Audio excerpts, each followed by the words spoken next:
సర్వకర్మలు ధనముతో పరిసమాప్తం అవుతావనుకుంటే నువ్వు భోగి, సర్వకర్మలు జ్ఞానంతో పరిసమాప్తం అనుకుంటే నువ్వు యోగి. ఈ మాట ఎవరు చెప్పారంటే కృష్ణుడు చెప్పాడని చెప్పండి. మనం చెప్తే కానీ మానవుడు బలి చెప్పాడు. మరి కృష్ణుడు చెప్పారా భగవద్గీతలో ఉంది ఆ విషయము, మన ప్రామాణిక గ్రంథం అని చెప్పండి, ఖచ్చితంగా మనిషి వింటాడు. ఎందుకు? కృష్ణుడు అంటే ప్రతి ఆత్మకు ఇష్టమే. జంతువులకే ఇష్టపడినటువంటి కృష్ణుడు మానవులకి ఇష్టపడాడు. మనం చెప్పాలి కానీ వాక్యం కనుక మనం మాట్లాడే ప్రతి వాక్యము భగవద్గీతలో ఉంది. నువ్వు ఏం మాట్లాడాలో ఏం మాట్లాడకూడదో రెండు కూడా అందులో ఉన్నాయి.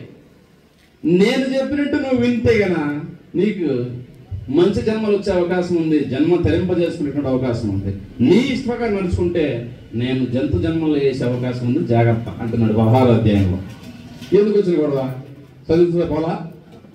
ఏదైతే పనికిరాని అడిగిన చదివేదానికన్నా ఎట్లా చదువుతావు అంటే ఈనడం ఫోన్లు వచ్చినాయి ఎక్కువ. రాత్రిలో నిద్రపోతాం అక్కడ మొగం మంది పెట్టుకొని తోస్తూనే ఉంటాం మనం. అది మొగం మంది ప్రభావం పడుతుంది కూడా నిద్ర వచ్చినప్పుడు. అయినా సరే మళ్ళీ లేట్ తోస్తూ ఉంటాం నిద్ర వచ్చినంత వరకు. ఇది పెద్ద దరిద్రం చుట్టుకుంది అన్నమాట. ఇది పెద్ద పరీక్ష, ఇదే మాయ. కనుక ఏ టైంలో తినాలా, ఏ టైంలో పడుకోవాలా, ఏ టైంలో ఏం చేయాలో ప్రతి ఒక్కటి రాసి పెట్టాడు. శ్రేయోహి జ్ఞానం అభ్యాస అని చెప్పాను కదా. అదేవిధంగా ఇక్కడ భగవద్గీతలో శక్నోతి హైవ యశోడం ప్రాక్ శరీర విమోహనాత్ కామ క్రోధోద్భవం వేగం సంయుక్త సుఖీ నరహ అర్జున. సుఖపడే నరుడు ఎవరో చెప్తున్నాడు ఇక్కడ, బాగా గుర్తు పెట్టుకోండి. ఈ నరులలో సుఖపడే నరుడు ఎవరు అని అడుగుతారు. ఎవరు? అర్జునుల వారు. అప్పుడు చెప్తున్నాడు శక్నోతి. శక్నోతి అంటే పట్టుకోవడం. ఇహ ఈ భూలోకం ఉంది. యశోడం ప్రాక్ శరీర విమోహనాత్, శరీరము పటుత్వము తగ్గిపోక మునుపే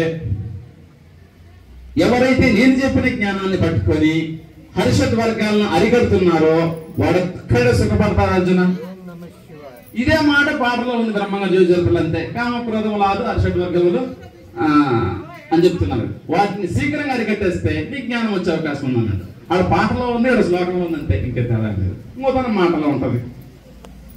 కనుక అయ్యా భగవద్గీత చదవయ్యా అంటే, చదివేదానికి సత్సంగం జరుగుతూ ఉంది రావయ్యా అంటే వాయిదా చేస్తుంటాడు మనోడు. అనువాదం చెప్తుండే, ఏరా నాయనా చిన్నప్పుడు నేర్చుకుంటే చాలా మంచిది ఈ బ్రహ్మజ్ఞానము, రారా అంటే ఈ వేడ స్వామి నాకు వయసు వచ్చేసింది, చదువు ఎక్కిన తర్వాత వయసు వచ్చేసింది, పెళ్లి చేసుకోవాలి, పెళ్లి చేసుకుంటే ఎప్పుడు నీకు తెలుసుగా స్వామి, ఏడ భగవద్గీత చదువుతారు వస్తారు స్వామి, పెళ్లి అయిపోయిన తర్వాత వస్తారంటే, పెళ్లి అయిపోయిన తర్వాత ఏరా నాయన వస్తావు అంటే, పెళ్లి అయింది స్వామి, మా భార్య గర్భవతి అయింది, ఈ పిల్లలు ఆయన చూసుకోవాలి మాటి మాటికి. నేను ఆ పిల్లవాడు పుట్టేస్తే మళ్ళీ వాళ్ళ పాటలు పడతారు, నా పాటికి నేను వస్తానంటే